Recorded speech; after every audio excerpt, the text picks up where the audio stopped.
ஆனா இப்ப ராகுல் காந்தியே டபுள் கேம் ஆடுறாருன்னு நீங்க ஒரு விஷயம் சொல்லியிருந்தீங்க சார். ஆனா அவங்களுக்குமே 2029 அப்படின்றது ரொம்ப இம்பார்ட்டன்டான ஒரு எலக்ஷனா இருக்கும்பொழுது, சட்டமன்ற தேர்தலுக்காக இப்படி ஒரு ரிஸ்க் எடுப்பாங்களா சார்?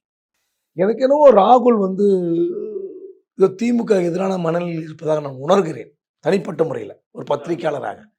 பிரியங்காவும் ராகுலும் என்ன நினைக்கிறார்கள் என்றால், இங்கிருந்து போய் சொன்னவங்க தான் மாணிக்கம் தாகூர், ஜோதிமணி ஆகட்டும், சசிகாந்த் செந்தில் ஆகட்டும், இன்னும் பல எம்பிக்கெல்லாம் போய் நடுவில் விஜய், இந்த பக்கம் ராகுல், இந்த பக்கம் பிரியங்கா, இப்படி நின்னா தமிழ்நாட்டில் ஒரு பெரிய புரட்சி நடக்கும்.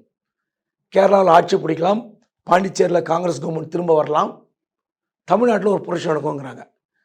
கேரளாவில் கம்யூனிஸ்ட் காங்கிரஸ் மாறி மாறி ஆட்சி பிடித்த வரலாறு உண்டு. 2 முறை கம்யூனிஸ்ட் தொடர்ச்சியாக இருக்குது, அவ்வளோதான். இந்த முறை காங்கிரஸுக்கு வாய்ப்பு இருப்பதாக எல்லோரும் சொல்கிறார்கள். பாண்டிச்சேரியிலும் காங்கிரஸ் ஆட்சியில் இருந்த மாநிலம். தமிழ்நாட்டில் அது சாத்தியமா? நீங்கள் இந்த விஜயை வச்சுக்கிட்டு நீங்கள் கேரளாவில் உங்கள் கட்சிக்கு ஆல்ரெடி வாய்ப்பு இருக்குது.